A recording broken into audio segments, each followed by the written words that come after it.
Hello people, this is the first video in a series of videos I will make on the new units introduced in the Twisted and the Twilight, new DLC for Warhammer 2, featuring new Wood Elf units and Skaven units as well as Lords and Heroes. What I will do in these videos is take a look at the different abilities and also the cost of these new units and Lords and Heroes, and try to assess how they will be used and how good they will be, most of all in multiplayer. Of course, this is just speculation, but I do think I can give you a pretty good idea. And then to have some sort of objective measure, I'm going to, at the end of the video, measure the life of, in this case, Drycha, in the lives of these worthless clan rats, so stay tuned for that. First, let's take a look at Drycha. We'll start with specifications. So it is a lord. It is also a wizard. Of course, that's always great because that means you don't need to take a separate spellcaster to spend your winds of magic. Meaning you can save gold for a bigger army, and you can save a hero slot for any heroes you might want to bring. So that's always great. She is small. That's generally an advantage. There are more units with a bonus versus large than there are units with bonus versus infantry, or bonus versus small, I should basically say, because small units like dogs also get that bonus applied to them, even though they're strictly speaking not infantry. It's just bonus versus anything that's small. Infantry units, of course, from this patch onward have more resistance against being knocked over, so that's going to help a little bit.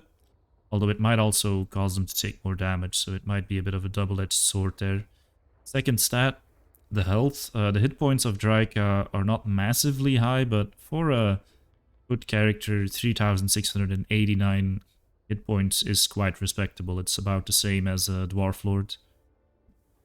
80 armor is also definitely respectable. 80 leadership, quite good.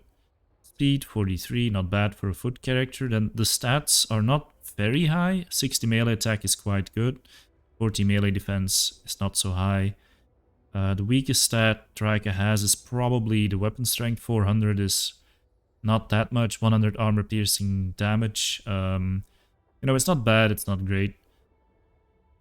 Then the charge bonus is quite high, but charge from a small entity like that charging into something is usually quite limited damage anyway. So if you look at the abilities, we have Blessing of the Ancients. This is usually quite niche unless you want to start in the stand in the forest. You won't really get this, so it's most often skipped. Smoke and Mirrors can be useful if you want to go for some sort of kite build, get some extra speed, but oftentimes it will be skipped as well. Here, of course, probably the best ability Drycha has, Rouse to Wrath. Summon a unit of Dryads. I mean, we've seen it in previous patches. Summons are just king in this game. And summoning a unit that costs 550 gold at a whim and being able to do it twice, yeah, that's worth 149 gold for sure. So this is a very strong ability that Drycha has here. Of course, summoned units do degrade, but usually you're able to get quite a bit of value out of them. Then Drycha, interestingly enough, has the Lore of Shadows, which is a very strong lore. We see it mostly being brought just for the Penumbral Pendulum. Of course, an excellent spell. But it has other good spells as well. Enfeebling Foe to win important fights. Melkot's Mystifying Miasma deals decent amount of damage, about 1k damage to infantry units for only 5 winds of magic. That's quite good. And of course there's the slow. The Withering is probably one of the weaker spells. Mind Razor will be useless, because why would you imbue magic damage when you already have so much magic damage? And a bit of Shades, we don't see it that often because it's quite expensive and it can miss, but it is a vortex and it is quite a reliable vortex as well because it doesn't move, so it could be used. But most likely what you're going to see is just a standard Lore of Shadows setup, if you will see Drycha at least, with Enfeebling Foe and Penumbral Pendulum. Maybe Mystifying Miasma thrown in there sometimes. Then the Fang of Talrot is the legendary item, I suppose. It's a Hex of the Winds. It's a constant ability. It's cast around Drycha. It's map wide. So anytime she casts, it's kind of like our friend DJ Katep. He has a similar ability where it resets the ability recharge. And you can really annoy people with that. So the biggest weakness, I think, of Drycha as a caster lord, I would say, that there's no way for her to heal herself or anything else. So you might still see people preferring to bring this setup, which you often see on Branch Rate. It's really cheap. Branch Rate is not a bad character to have, and then you have healing and the pendulum. So that might be rather tough competition for Drycha. Of course, that's not all Drycha has about her. Keep saying her, I do think it is a female. So the physical resistance, by the way, is 20%, which means that effectively she has about 110 armor. It's roughly the same equivalent, with the difference, of course, being that physical resistance does not get pierced by armor-piercing damage, so that's quite good. And Drycha, one of the unique abilities she has is the Fanatical Resolve. So augment only acts on targets when in area, duration constant, self, affects allies in range. Disabled if hit points are greater than 75%, hit points are less than 50%. So keeping her between that health threshold may be kind of tricky to do because it's not such a very big threshold, and well, unless you want to bring another caster, you won't have healing if you have Drycha. So once she drops below 50, you're not gonna get it anymore. But of course, when she drops below 50, she gets even more. So you see, it gives base weapon damage and melee attack and base weapon damage. So the bigger the damage she took, the bigger the buff. And hit points greater than 25%. Some more melee attack, some more base weapon damage, but I don't think this will be that impactful. Yeah, getting more melee attack and more damage is definitely nice, but you know, a character like that is gonna have a little bit of trouble reaching the targets that it wants to reach. It will be able to hit back on something trying to kill it. That's where it might come in handy, but I don't think this is like a absolutely game-changing ability. So, the verdict, I think Drycha is not a bad lord. Strong Wind of Magic or Lore of Magic, strong summon. Generally limited usability on the battlefield too, in terms of how you're gonna engage her. But the advantage is, if you're the kind of player who doesn't want to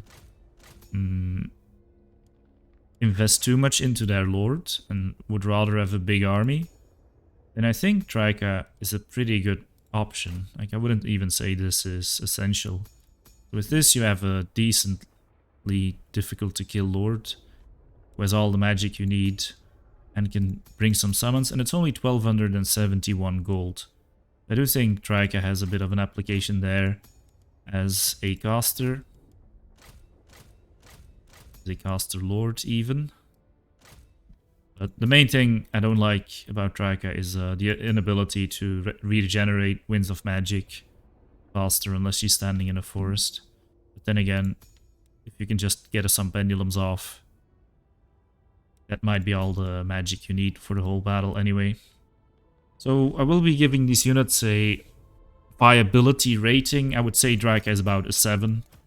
I don't think Drycha will be a super popular choice. I don't think she will be a super niche choice either. I think we're gonna see her from time to time, but not necessarily be the best option most of the time. So 7 out of 10. That's my subjective measure. Now let's see how we measure Drycha's value in Dead Skaven Slaves. I'll do this for every unit or lord or hero even, and I'm just gonna control it as well as I possibly can and try to kill as many of these clan rats as I possibly can.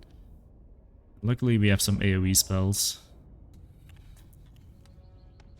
In the end we'll inevitably lose, but we'll surely take some of the dirty rats with us. Sounded like she was saying something about a vaccine. Drycha. Kind of a cool design. It is of course based on the Dryad model. It has that purple look. Kind of different facial features as well, which is quite interesting.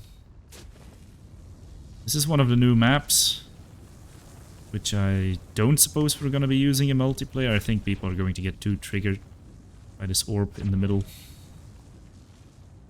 Kind of mucking up their view.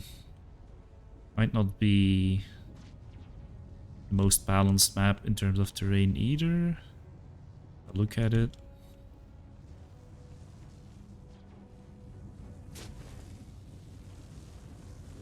Yeah, this is the side that has me a little bit worried. Like one side could run up here and maybe use this. It's not the worst, but I think the orb in the middle here is really what's gonna make players not enjoy playing on it too much. Of course, it wasn't designed with multiplayer in mind. Okay, let's go. Let's kill some Skaven.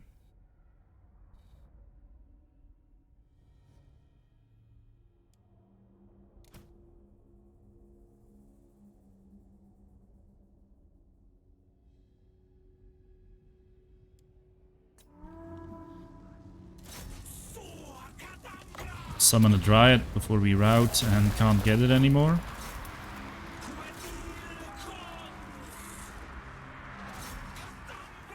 Yeah, the Warlord is fighting us. Of course, if we could kill him or rout him, it would make our life a lot easier.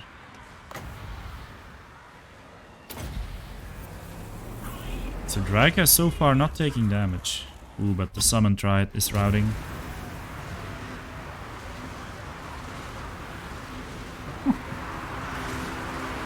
Wonder how many kills she'll be able to get.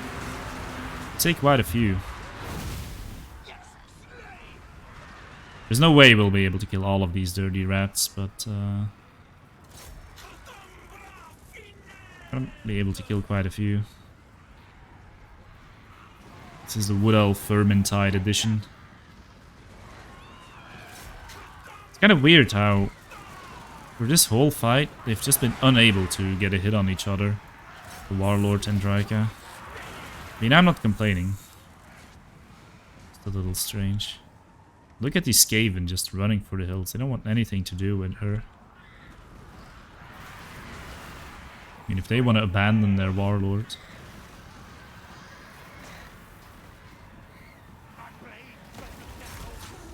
It's fine with me.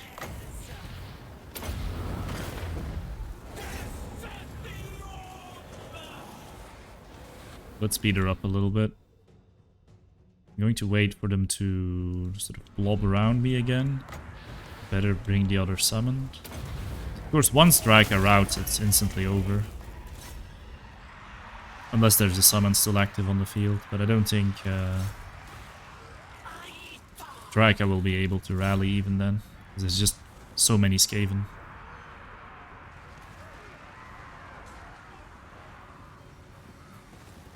Yeah, the summon, of course, getting completely swamped.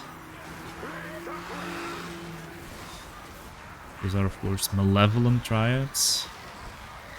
The variant of the regular Dryads. And you see, even though they're getting destroyed, they quite quickly racked up, yeah, more than 60 kills. And now, of course, they're going to break, but in a real battle,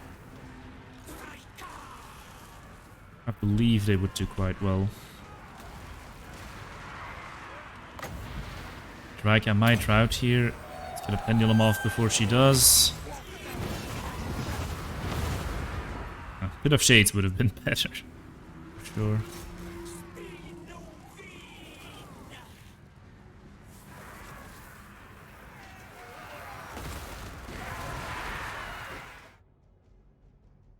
Keep slapping those clan rats. How many kills is she up to? 105. I think that's mostly from Bit of Shades. You can see purely fighting infantry, or even a relatively weak lord like this warlord. She just doesn't do that much. It's mostly about having the summons.